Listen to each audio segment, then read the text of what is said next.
Assalamualaikum warahmatullahi wabarakatuh. Alhamdulillahi rabbil alamin. Wassalatu wassalamu ala asrafil anbiya'i wal mursalin wa ala alihi wa sahbihi ajma'in, amma ba'du. Hadratul mukarramin, para alim, para ulama, wabil khusus pengasuh Pondok Pesantren Nurul Muttaqin Al Barokah, Kiai Haji Nur Hadi Muhammad beserta keluarga, yang terhormat kepada Dewan Asatid, baik putra maupun putri, semoga semua guru kita selalu mendapatkan umur yang barokah, lancar rizkinya, dan dijauhkan dari bala musibah oleh Allah Subhanahu wa Ta'ala. Pada malam hari ini saya akan membacakan tata tertib atau undang-undang Pondok Pesantren Nurul Muttaqin Al Barokah. Yang pertama yaitu kewajiban. Mungkin semua santri baik putra maupun putri sudah hafal semua tata tertib pondok pesantren. Insya Allah banyak yang hafal. Tapi meskipun sering dibaca, para santri tetap sering melanggar tata tertib pesantren. Selanjutnya pasal yang kedua yaitu tentang larangan-larangan berada di pesantren. Yang pertama, dilarang keluar malam mulai pukul 18.00 atau pas maghrib. Jadi santri mulai maghrib sampai pagi dilarang keluar pesantren, kecuali izin. Yang kedua, merusak barang milik pondok pesantren. Yang ketiga,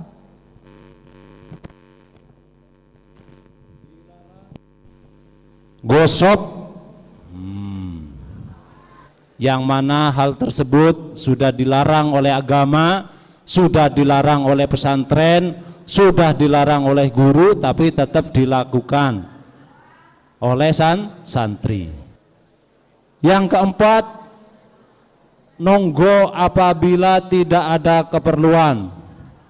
Nonggo itu maksudnya sampean keluar dari pesantren ke rumah-rumah warga, jagongan di sana terlalu lama, nggak ada kepentingan, itu namanya nonggo.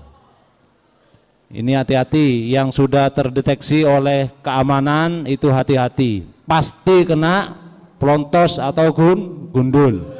Yang putri juga, putri itu kalau mau nonggo biasanya itu terjadi ketika pulang sekolah atau istirahat sekolah. Bahkan nonggonya itu bukan di rumah warga-warga, tapi di kuburan-kuburan. Di Mbak Sofyan sudah ketemu 7 santri nonggonya nang kuburan. Ini alhamdulillah sudah ditangani oleh para pengurus. Jangan sampai diulangi lagi, ya, nonggo nang kuburan. Yang kelima, dilarang merokok. Nah, ini terutama yang laki-laki, wajah-wajah perokoknya sudah kelihatan. Ini di batuknya ada tulisan ad-dukhan, ini ya, kelihatan itu. Yang keenam, dilarang keluar dari masjid sebelum bacaan wirid selesai. Alhamdulillah, santri Nurul Muttaqin tertib ketika pelaksanaan sholat jamaah. Yang ketujuh, dilarang tidur di kamar lain.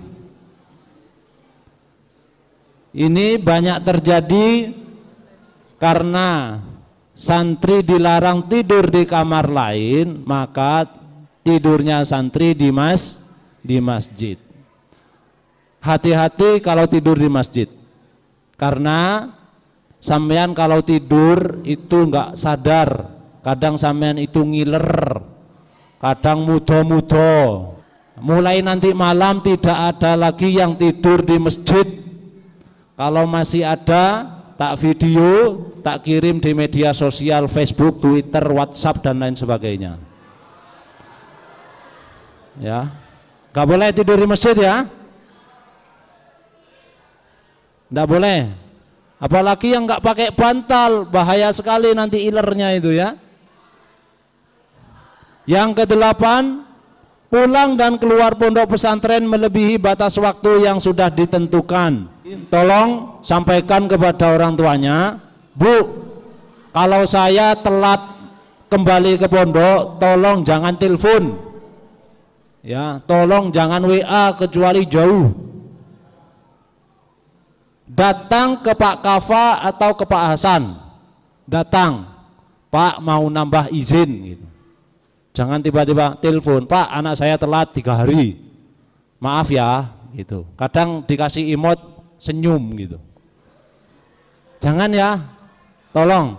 Hal ini mengajarkan kita apa itu tingkah laku. Tolong jangan pakai WA izinnya ya, karena sampean pulangnya baik-baik, nambah izin juga baik. Itu. Yang kesembilan, bersuara keras di lingkungan pesantren, yang bahasa Inggrisnya yaitu angar-ngaran. Kalau di santri putri itu didenda berapa?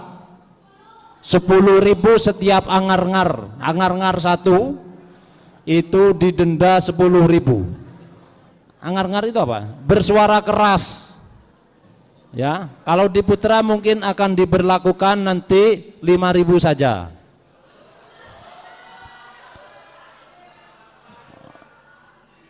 Gandengannya nomor 10 yaitu berbicara kotor atau jorok. Pak Hasan kemarin sudah mengumumkan sebelum pulangan jangan misuh. Ini anak baru-baru ini tradisi misuhnya sudah mulai reda. Yang awal-awal itu membawa tradisi misuh dari rumahnya ke pondok, maka sekarang sudah nggak ada lagi misuh. Ganti misuhnya ya, ganti apa? Istighfar. Misalkan disenggol koncone gledak subhanallah, nah, ganti ngono ya, utawa astagfirullahaladzim, ngono ganti ya. Ganti misuhnya sekarang ya. Ganti apa? Istighfar. Itu kalau misuhan. Mohon maaf yang misuh kemarin tak jewit. Yang ke-12, keluar pondok pesantren tanpa izin. Sudah jelas ya. Deka izin kena pelontos. Kemarin top skor kita mempelontos 13 santri. Wayai koncone belajar lakok delok kepang ya. Jadi Romo Yai itu paling tidak suka melihat santri-santrinya delok kepang. Yang ke-13, memakai sepeda motor tanpa izin. Nah ini biasanya yang besar-besar ini moro-moro gawe sepeda motor. Kadang ini lagi yang perlu diperhatikan, orang tuanya ngirim ke pesantren, kunjungan ke pesantren, tiba-tiba sepeda motornya dibawa ke Legok. Benar sudah izin ke Pak Kafa, tapi tidak boleh bawa sepeda motor sendiri. Jangan ya. Yang ke-14, membawa dan memakai narkoba atau sejenisnya. Sudah kejadian tahun lalu tanpa ampun, sekali membawa narkoba ke pesantren dikeluarkan secara tidak hormat. Jam berapapun keluarkan dari pesantren kalau membawa narkoba dan sejenisnya. Yang tahun lalu jam 1 malam tak suruh antar ke rumahnya. Biar apa? Biar menjadi contoh buat yang lain, jangan sampai membawa narkoba dan sejenisnya. Yang ke-15, mencuri. Gak oleh mencuri ya. Wis ini sudah paham semua ini. Pak, prakteknya gimana mencuri, Pak? Mengambil haknya orang, itu namanya mencuri. Yang ke-16, berhubungan antara laki-laki dan perempuan yang tidak semestinya. Nggak boleh. Nah, ini kadang salah diartikan. Ini khususnya yang kecil-kecil. Kemarin Pak Hasan nangani kasus anak SMP kelas 1 kalau nggak salah. Sekarang insya Allah sudah kelas 2. Nah, Le, kenapa kamu kok pacaran? Iya Pak, orang tua kami sudah setuju. Gitu. Nggak boleh. Nggak boleh, meskipun orang tuanya sama-sama tahu tidak boleh dilakukan di pesantren. Kecuali sampean sudah cukup umur. Paham ya? Tidak boleh. Pak, cukup umur kelas berapa? Minimal sudah kuliah lah. Itu pun harus sepengetahuan Romo Yai. Kalau tidak sepengetahuan Romo Yai dilarang di pesantren. Tidak boleh. Surat-suratan tidak boleh. Ya. Tak sekores 7 bulan. Laki-laki dan perempuan tak sekores 7 bulan. Maksudnya apa Pak diskores? Tidak pulang, tidak keluar dari pesantren selama 7 bulan. Sudah. Yang ke-17, menggunakan perhiasan dan make up yang berlebihan bagi santri putri. Nah, hal ini sudah ditangani oleh para pengurus, termasuk merampas semua perhiasan-perhiasan dan alat make up yang berlebihan. Jadi mohon maaf bagi para santri yang alat-alat make upnya kena rampas. Jadi memang itu sudah menjadi peraturan pesantren. Nggak usah protes, nggak usah ya. Yang ke-18, terakhir, membeli barang atau makanan di luar pesantren apabila masih tersedia di pondok pesantren. Ini tidak boleh ya. Sudah jelas ya. Jadi sanksi-sanksinya yaitu ada teguran berupa lisan kecuali berat. Yang kedua teguran berupa tulisan. Yang ketiga digundul atau diguyur di hadapan pengurus dan pengasuh. Yang keempat, dikeluarkan dari pesantren dengan tidak hormat. Nah, hal ini semua pelanggaran-pelanggaran jangan sampai dilakukan terus-menerus, karena akibatnya nanti sampean semua akan dikeluarkan dari pesantren secara tidak hormat. Dan mohon bagi santri semua, kami mewakili pengurus pondok pesantren, ketika peraturan ditegakkan oleh pengurus, maka santri atau wali santri jangan sampai protes. Karena sedikit ada protes dalam hati ini sampean dosa wisan. Sampean mendapatkan dosa.